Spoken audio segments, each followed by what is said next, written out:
नमस्कार दोस्तों, मेरा नाम है सचिन यादव और मैं आपका स्वागत करता हूं अपने YouTube channel Sachlakshya group of institutions में। दोस्तों, जैसा कि आप सभी को पता है कि हमारा टैली सीरीज का एक कोर्स है जिसमें हमने अभी तक काफी कुछ कर लिया। फिलहाल हम जो लास्ट वीडियो में हमने किया था इनवॉइस की जनरल एंट्रीज और उससे रिलेटेड थियोरेटिकल और प्रैक्टिकल कॉन्सेप्ट, मैंने आपको प्रैक्टिकल करके बताया भी था कि किस तरीके से हम इनवॉइस की जनरल एंट्रीज करते हैं। फिलहाल मैंने आज की क्लास के लिए आपको बोला था कि मैं आज ग्रुप एंड वाउचर्स का जो बेसिकली प्रैक्टिकल है वो मैं आपको कराऊंगा, प्लस इसके साथ में थियोरेटिकल कॉन्सेप्ट भी कराऊंगा। तो आज दोस्तों, आज की क्लास में हम करेंगे ग्रुप्स एंड वाउचर्स। सबसे पहले मैं आपको बता देना चाहता हूं कि ग्रुप्स एंड वाउचर्स होते क्या हैं दोस्तों। तो देखिए, ग्रुप दोस्तों एक सिमिलर टाइप के जो लेजर्स होते हैं उनका एक कंटेनर होता है बेसिकली।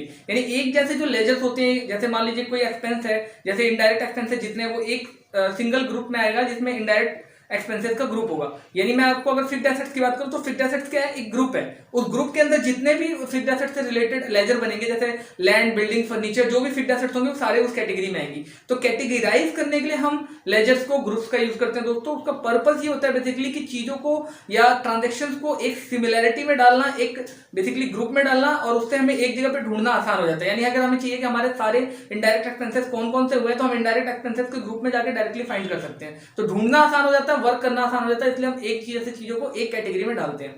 इसी तरीके से दोस्तों हमारा वाउचर भी होता है। वाउचर एक तरीके की जनरल एंट्रीज होती है, लेकिन यहाँ पे टैली में इसको वाउचर बोलते हैं क्योंकि हम एक जैसी जो जनरल एंट्रीज होती है उनको एक तरीके के बटन दबाकर यहाँ पे प्रेस करके उसको ओपन करते हैं। जैसे हम मान लीजिए हम बोलते हैं F4, तो F4 कॉन्ट्रा के लिए वाउचर एंट्री होती है। F4 दबाने से आपकी कॉन्ट्रा वाउचर की एंट्री आ जाती है जिसमें सिर्फ कैश या बैंक होता है। आगे मैं वीडियो में इसके बारे में बताऊंगा, लेकिन फिलहाल आप इतना समझ लीजिए कि वाउचर जो होता है बेसिकली वो एक तरह की जनरल एंट्री होती है, बस वो उसको टैली में यहाँ पर वाउचर के नाम से जाना जाता है बिकॉज हम यहाँ पर टैली में उस तरह की जनरल एंट्रीज को एक कैटेगरी में डालते हैं। जैसे कि F4 दबाने से आपको कैश या बैंक की एंट्री मिलेगी। अगर आपका पेमेंट का एंट्री होता है उसमें हमेशा आपका कैश या बैंक क्रेडिट साइड में होगा क्योंकि पैसा जाएगा। इसी तरीके से अगर हम डेबिट की बात करें, डेबिट साइड में जब भी कैश या बैंक आता है तो वो रिसिप्ट का वाउचर होगा और उसके लिए हम F6 प्रेस करते हैं, जिस तरीके से हम पेमेंट के लिए F5 प्रेस करते हैं।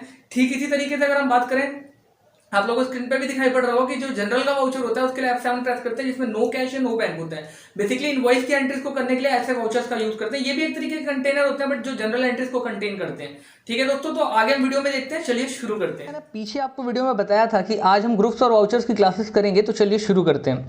सबसे पहले मैंने आपके लिए नोट्स खोल रखे दोस्तों, ग्रुप्स एंड वाउचर्स की क्लासेस के लिए सचलक्ष्य ग्रुप ऑफ इंस्टीट्यूशंस के नोट्स हैं। इसके बाद मैं आपको सबसे पहले बताना चाहूँगा ग्रुप्स एंड वाउचर्स होते क्या हैं, फिर उनका यूज क्या है। तो सबसे पहले ग्रुप्स की बात कर लेते हैं। तो ग्रुप्स की डेफिनेशन दे रखी है, a group is a collection of ledgers which have similar transactions. All financial entries are made using ledger accounts head. Every transaction voucher can be related to ledger account head to which it belongs. Ledger that have transactions of the same nature are classified under one group. तो दोस्तों वैसे तो पढ़ के ही पता चल रहा है, लेकिन फिर भी मैं चाहूंगा कि एक बार मैं एक्सप्लेन कर दूं आपके लिए।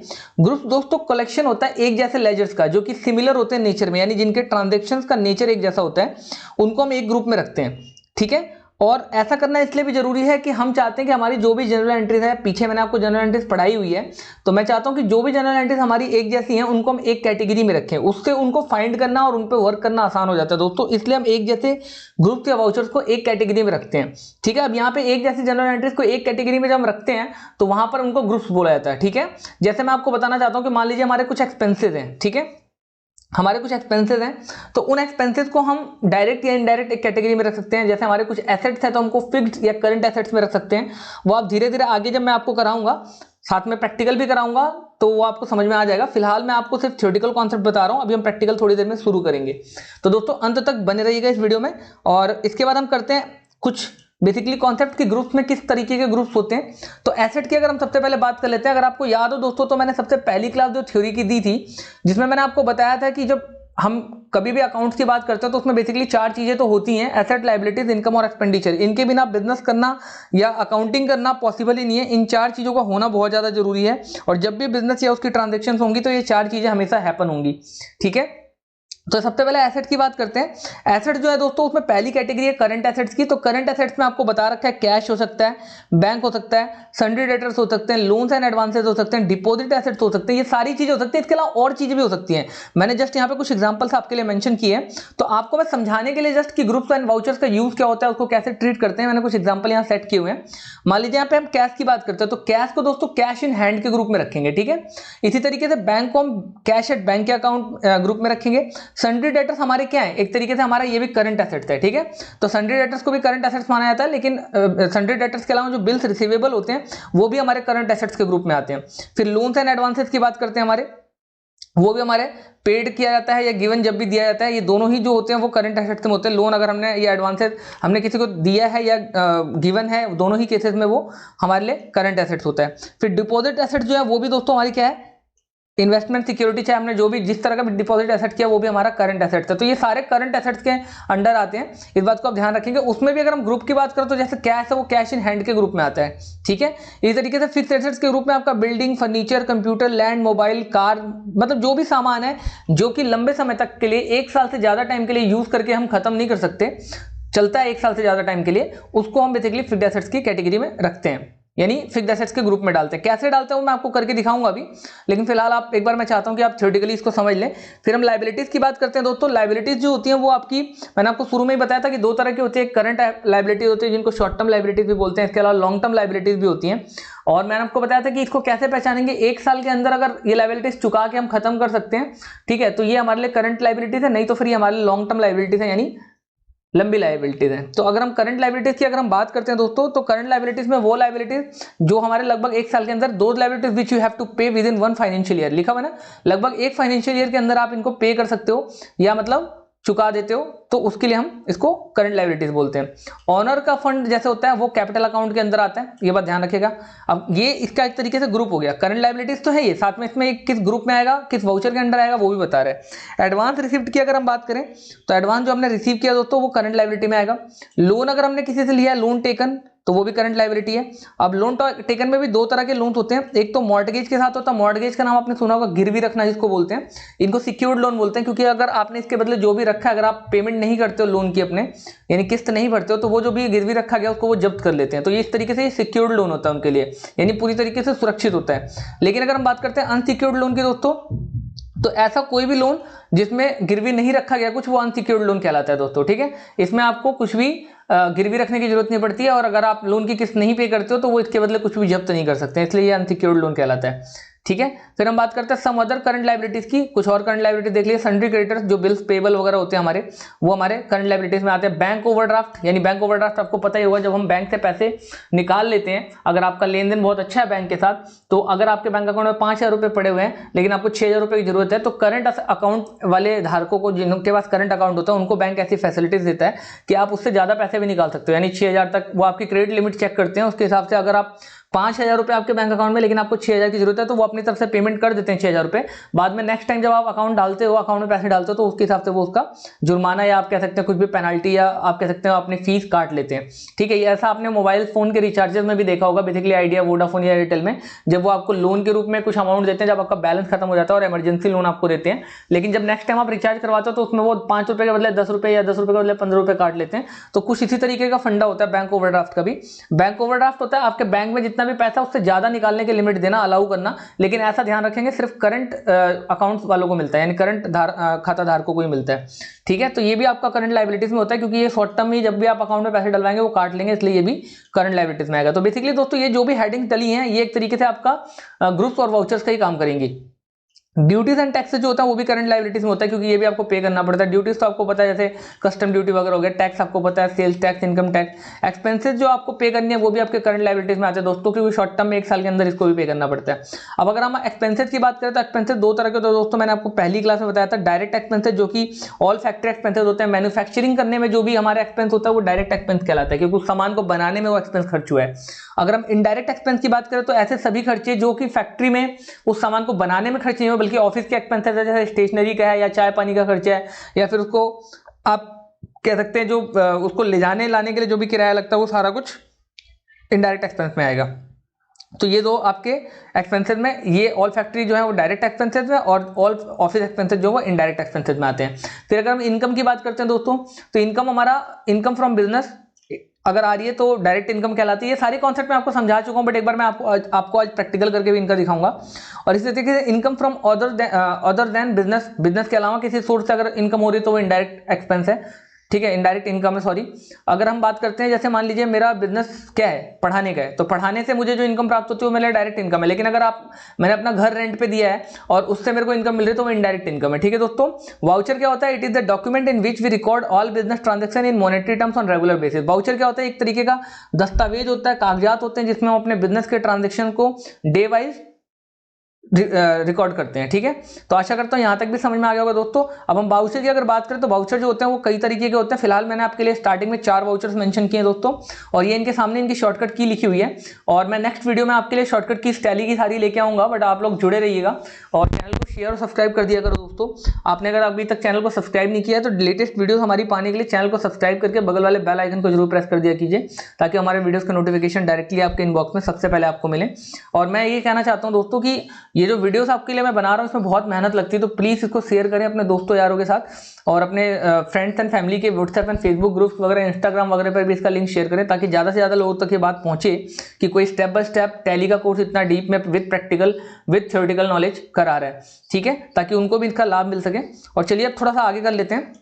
वाउचर की अगर हम बात करें जिसमें जनरल एंट्रीज वगैरह होती है, तो हमारे बेसिकली अभी मैंने आपके लिए 4 मेंशन किए हुए हैं यहाँ पे, और इनके सामने इनकी शॉर्टकट कीज होती है। मैं आपके लिए मेंशन कर चुका हूँ कि नेक्स्ट वीडियो में मैं आपके लिए इनकी शॉर्टकट कीज लेके आऊंगा। फिलहाल इस वीडियो में हम इनकी थ्योरेटिकल प्लस प्रैक्टिकल क्लासेस खत्म करेंगे। तो कॉन्ट्रा वाउचर बोलते हैं दोस्तों ऐसे वाउचर को जिसमें बैंक का और कैश का ट्रांजेक्शन होता है, यानी कैश और बैंक ही होते हैं। यानी कैश आएगा तो बैंक जाएगा, बैंक आएगा तो कैश जाएगा। यानी कहने का डेबिट में कैश होगा तो क्रेडिट में बैंक होगा, डेबिट में बैंक होगा तो क्रेडिट में कैश होगा, दोनों कैश एंड बैंक। यहाँ पर सिर्फ बैंक नहीं लिखेंगे, इसके साथ आप मेंशन कर लेंगे, साथ साथ मैं आपके लिए ठीक कर दे रहा हूँ, कैश एंड बैंक। ठीक है, इस चीज को नोट डाउन कर लेंगे। और इसको मैं आपके लिए थोड़ा सा नॉर्मल कर देता हूँ, आई होप आपको समझ में आ रहा होगा। तो इसको हम बिल्कुल नॉर्मल कर देते हैं। ठीक है, इस तरीके से कुछ तो कैश और बैंक के ट्रांजैक्शंस होते हैं दोस्तों इसमें। इसके बाद कॉन्ट्रा जो होता है इसको F4 दबा के हम लेके आ सकते हैं, वो मैं आपको करके दिखाऊंगा किस तरीके से। फिर हम पेमेंट की बात करते हैं दोस्तों, तो payment any type of payment to anybody, that is, अगर हम दैट इज की बात करें तो कैश या बैंक। ठीक है, कैश या बैंक के थ्रू में, क्रेडिट साइड में कैश या बैंक आएगा, क्योंकि जब भी पेमेंट होता है आपको पता है कैश या बैंक क्रेडिट साइड में आता है। ठीक है, ये मैंने आपको रियल अकाउंट में बताया था कि रियल अकाउंट में आपको मैंने बताया था कि जो भी जाता है उसको क्रेडिट करता हूँ, व्हाट गोज आउट क्रेडिट होता है। फिर हम बात करते हैं रिसिप्ट की, तो रिसिप्ट जो होता है दोस्तों आपका वो F6 से any type of receipt from anybody that is cash या बैंक हम क्या करते हैं, डेबिट करते हैं, क्योंकि इसमें पैसा हमारे पास आता है। तो रिसिप्ट यानी पैसा मिल रहा है, कैश या बैंक के रूप में मिल रहा है, इसलिए वो डेबिट व्हाट कम्स इन करते हैं, रियल अकाउंट में आता है तो इसके रियल अकाउंट के तहत भी हम इसको डेबिट करते हैं रूल के हिसाब से। फिर हम जनरल फीचर की बात करें, जो एंट्री दोस्तों ना तो रिसिप्ट में कैटेगरी में, ना पेमेंट में, ना कॉन्ट्रा में, किसी में भी कैटेगरी में नहीं आती जो एंट्री, उसको फिर हम यहाँ पे जनरल में डालते हैं। जनरल में नो कैश नो बैंक होता है। ठीक है, इनवॉइस की एंट्रीज होती है, उधार की एंट्रीज होती है। ठीक है, अदर देन कैश लिखा हुआ ना, अदर देन कैश या बैंक, कैश या बैंक के अलावा। तो दोस्तों ये बेसिकली थ्योरेटिकल कॉन्सेप्ट था इसका। अब मैं आपको थोड़ी देर में प्रैक्टिकल कराने वाला हूँ। उससे पहले हम थोड़ा सा नीचे कुछ और चीजें जान लेते हैं कि टैली में बेसिकली दोस्तों in Tally we have to only record the transaction. Tally में केवल हमें ट्रांजेक्शन रिकॉर्ड करनी पड़ती है। बहुत इंपॉर्टेंट बात है, अगर आप इस बात को समझ नहीं पाए तो मैं आपको समझाता हूँ इसका फंडा क्या है। अगर आपको इंटरव्यू में पूछा जाए कि मान लीजिए आप टैली सीख कर आए हो, आप यहाँ पे अकाउंटेंट की जॉब करने आए हो, टैली एक्सपर्ट हो, ठीक है, लेकिन आपने टैली सीखी ही क्यों, क्या यूज है टैली का, क्या ऐसा है जो हम टैली से कर लेते हैं लेकिन हम मैनुअली नहीं कर सकते। तो दोस्तों आपको कहने का मतलब है कि अगर आपसे ये क्वेश्चन पूछा जाए तो आप वहाँ पे चुप नहीं रहने चाहिए, क्योंकि आपकी जॉब फिर खतरे में पड़ जाएगी। आपको उस केस में वहाँ पे ये बोलना है कि अगर हम टैली सीख कर जाते हैं सर, तो हमारा जो मैनुअल वर्क है वो बहुत कम हो जाता है। मैनुअली अगर हम अकाउंट्स को मेंटेन करते हैं तो एक बहुत लंबा प्रोसीजर होता है, उसमें बहुत टाइम, बहुत मेहनत और बहुत हैक्टिक पड़ेगा हमें। तो उस केस में अगर हम टैली सीख कर जाते हैं तो हमारे को सिर्फ जनरल एंट्रीज करनी होंगी, यानी ट्रांजेक्शन्स की एंट्री करनी होंगी। बाकी सारा कुछ, चाहे आप ट्रायल बैलेंस से लेके आप balance sheet, trading account, profit and loss account, balance sheet, कुछ भी हो, वो सब कुछ आपके लिए ये आपका जो टैली का सॉफ्टवेयर वो बनाकर करके देता है। तो आपको कुछ भी करने की जरूरत नहीं है। टैली में जस्ट आपको ट्रांजेक्शन, जनरल एंट्रीज करने की जरूरत है, बाकी सब कुछ टैली करके देता है, सब कुछ ऑटोमेटिक कर देता है। डाटा करप्ट होने के चांसेस बहुत कम होते हैं, सिक्योरिटी लगाई जा सकती है, ऐसे बहुत सारे फीचर टैली आपको देता है। इसलिए आप टैली का यूज करते हो, इसलिए टैली बहुत ज्यादा फेमस है। ठीक है, Tally is a software of accounting and inventory management. ठीक है, इन्वेंट्री अकाउंट्स को मैनेजमेंट करती है। और there are so many versions of Tally. आप देख पा रहे हैं कौन कौन से वर्जन है, 4.5 है, 5.4 है, 6.2 है, 7.2 है, 9.0 है। ऐसे बहुत सारे टैली के वर्जन है दोस्तों। लेकिन यहाँ पर टैली ERP 9 जो है, जो हम अभी फिलहाल करंटली कर रहे हैं, वो लेटेस्ट है मार्केट में, अभी इसी पे काम होता है। ठीक है, इसके स्टेप्स अगर आप देख लो तो सबसे पहले कंपनी को क्रिएट किया जाता है, फिर लेजर बनाए जाते हैं, फिर उनके ट्रांजेक्शन को रिकॉर्ड किया जाता है, और रिकॉर्ड करने के बाद फिर अगला स्टेप होता है उनको वाउचर्स या ग्रुप्स में बांटना। तो वही हम अभी करने वाले हैं। नेक्स्ट टॉपिक हमारा स्प्लिट कंपनी डाटा का होगा, जो कि मैं आपको नेक्स्ट वीडियो में, यानी प्रैक्टिकल जब स्टार्ट कराऊंगा तब मैं आपको कराऊंगा। ठीक है, फिलहाल नेक्स्ट वीडियो में हम क्या करने वाले हैं आपको पता ही है, जनरल एंट्रीज की क्लास होगी, सॉरी आपकी ये शॉर्टकट कीज की क्लास होगी। तो मैं चाहूंगा कि आप शॉर्टकट कीज की क्लास के लिए जुड़े रहें हमसे अगली वीडियो तक।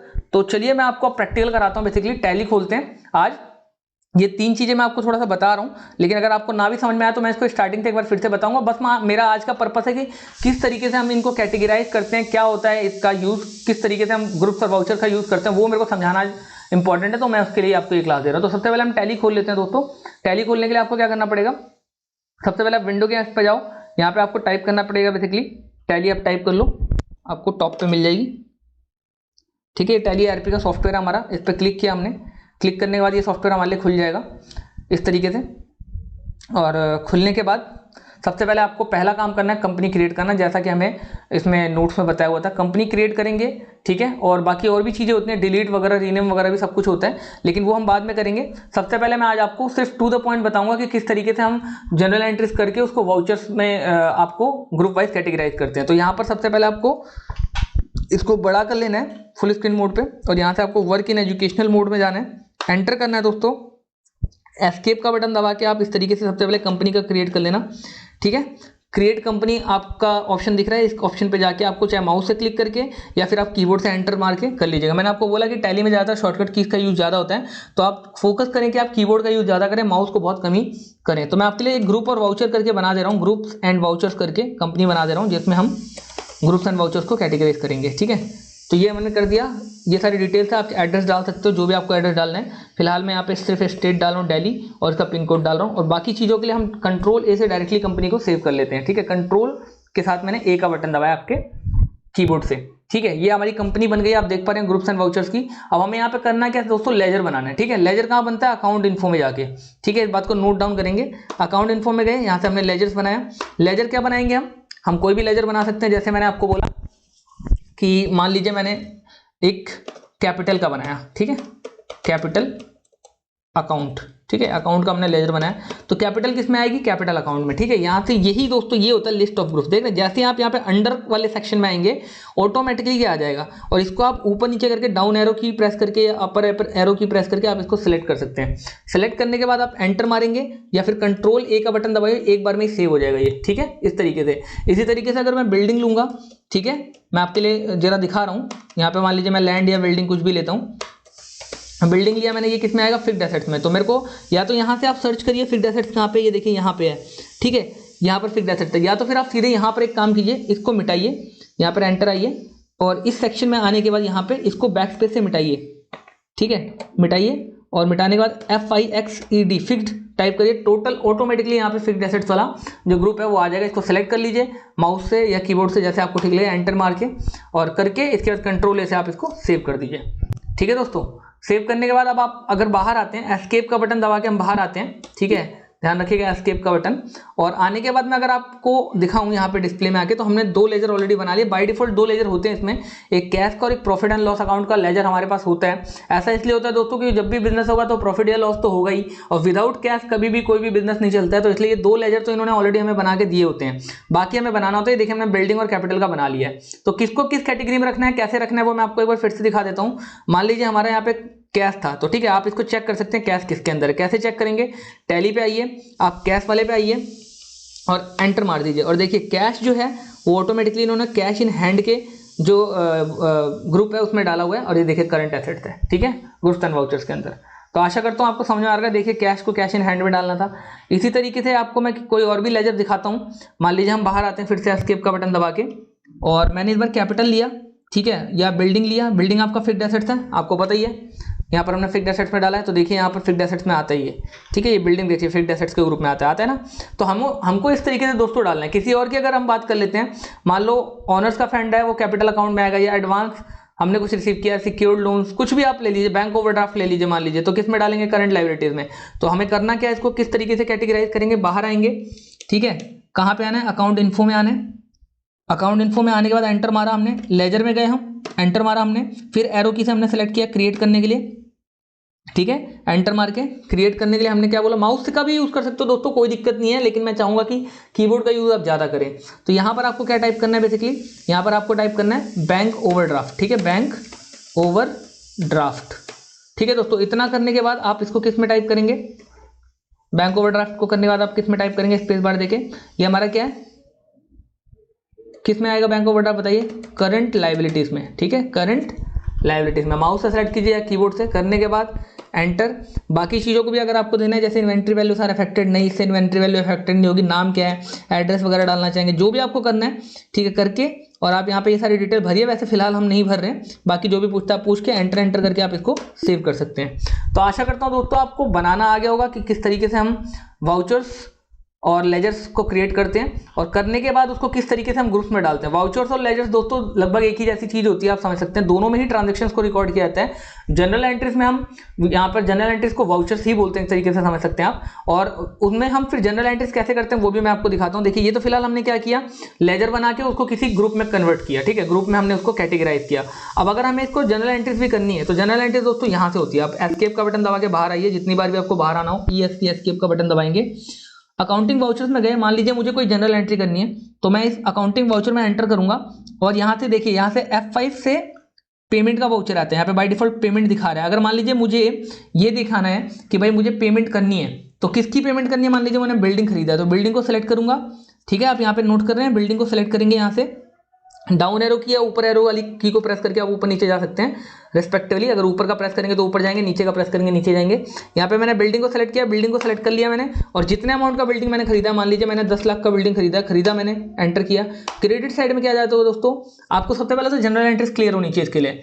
बिल्डिंग जब हम खरीदते हैं तो बिल्डिंग आती है, building account debit to cash या बैंक, तो हमारे पास कैश है तो हम कैश दे देंगे इस तरीके से, एंटर आ गया। ये रेड कलर में दोस्तों इसलिए दिखा रहा है क्योंकि हमारे पास जो कैश है वो नेगेटिव है, यानी हमारे पास इतना कैश है नहीं कंपनी में, बट हम खर्च कर रहे हैं, तो एक तरीके से ये उधार या इनवॉइस शो कर रहा है, ठीक है, कि हमने उधार करके ये किया या नेगेटिव कैश शो कर रहा है, ठीक है। एंटर करेंगे इस तरीके से, ये देखिए यहाँ पे दिखा भी रहा है नेगेटिव कैश, ठीक है, 10 लाख, और एंटर करेंगे और देखिए एंट्री सेव हो जाएगी। यहाँ पर आप यस करके सेव कर सकते हैं। तो ये आपकी जनरल एंट्रीज के लिए आपके बेसिकली आप कह सकते हैं वाउचर्स होते हैं, ठीक है। अगर मैं इसको कैटेगराइज करूं, जैसे मैंने आपको लिए बोला था कि यहाँ पे 4 तरह के वाउचर्स हैं, नीचे अगर आप देखें मैंने आपको बताया था कि जो वाउचर्स होते हैं वो बेसिकली 4 तरह के होते हैं, कॉन्ट्रा, पेमेंट, रिसिप्ट और एक तरीके से जनरल, ठीक है। तो ये तो कॉन्ट्रा था क्योंकि F4 दबा के आया है, ठीक है। इसी तरीके से अगर आप यहाँ पे F5 प्रेस करते हैं, मैं अपने कीबोर्ड से F5 का बटन दबा रहा हूँ इस तरीके से, ठीक है, बाहर क्लिक कीजिए आप, F6 से आपका रिसिप्ट आएगा, F5 से आपका कॉन्ट्रा सॉरी पेमेंट, F4 से आपका कॉन्ट्रा, इस तरीके से। कॉन्ट्रा एंट्री में क्या होगा आपको बताएं, ठीक है, कैश और बैंक आता हो तो यहाँ पे इसलिए सिर्फ कैश शो कर रहा है। अगर हम इसी तरीके से रिसिप्ट का करें F6 से, तो मान लीजिए बैंक ओवरड्राफ्ट था या कैपिटल था हमारे लिए, ठीक है। रिसिप्ट आप किसी भी रूप में ले सकते हैं, जिस भी रूप में, मान लीजिए आप एक बार बिल्डिंग बेची है तो उससे आपको पैसा आ रहा है, तो बिल्डिंग इसके बदले गई है, बिल्डिंग अकाउंट क्रेडिट कितने की, हमने 10 लाख में खरीदी थी, 12 लाख की हमने बेच दी या 11 लाख की हमने बेच दी, ठीक है, आप वो देख लीजिए, या 14 लाख की हमने बेच दी बिल्डिंग को, ठीक है, 14 लाख हमने बेचा है, और डेबिट में हमारे पास इसके बदले क्या आ गया, कैश आ गया, ये देखिए, ठीक है। इस बार नेगेटिव कैश नहीं है इसलिए यहाँ पे रेड कलर का नहीं शो कर रहा है दोस्तों, ठीक है। बाकी हम बेसिकली जो स्टेप बाय स्टेप करेंगे प्रैक्टिकल, वो मैं आपको जनरल एंट्री के बाद ये जो शॉर्टकट की वाली जो क्लास आएगी उसके बाद हम इसमें इसको करेंगे, यानी जो प्रैक्टिकल की क्लासेस होंगी दोस्तों स्टेप बाय स्टेप मैं आपको प्रैक्टिकल कराऊंगा, लेकिन वो जो हमारी क्लासेस हैं जिसमें हम शॉर्टकट की करेंगे उसके बाद हम फिर स्टेप बाय स्टेप प्रैक्टिकल करेंगे। तो आशा करता हूं दोस्तों आज की वीडियो में यहाँ तक आपको जो मैंने बताया ये आपको समझ में आया होगा। अगर कोई दिक्कत हो तो प्लीज़ कमेंट सेक्शन में बताइएगा जरूर। टैली से बाहर आने के लिए एस्केप का बटन दबाइएगा, यस करके क्विट कर सकते हैं आप। और ये आपके जो नोट्स हैं इनमें जो भी मैंने आपको दिया है इसको अगर आपको चाहिए हुआ तो आप मेरे को व्हाट्सएप कर सकते हैं, मेरा नंबर डिस्क्रिप्शन बॉक्स में आपको मिल जाएगा। मिलते हैं अगली वीडियो में दोस्तों। वीडियो देखने के लिए आपका हार्दिक धन्यवाद, नमस्कार। तो दोस्तों कैसी लगी आपको ये वीडियो कमेंट सेक्शन में जरूर बताइएगा। और अब तक अगर आप हमारे चैनल को सब्सक्राइब नहीं किया है तो चैनल को सब्सक्राइब कर लीजिएगा, बगल वाले बेल आइकन को भी प्रेस कर दीजिएगा दोस्तों, जिससे आपको हमारी वीडियोस के नोटिफिकेशन डायरेक्टली आपके इनबॉक्स में मिलते रहेंगे। और अगर वीडियो पसंद आए तो दोस्तों अपने दोस्तों के साथ शेयर भी कर दीजिएगा और लाइक भी कर दीजिएगा। मिलते हैं अगली वीडियो में दोस्तों। वीडियो देखने के लिए हार्दिक धन्यवाद, नमस्कार।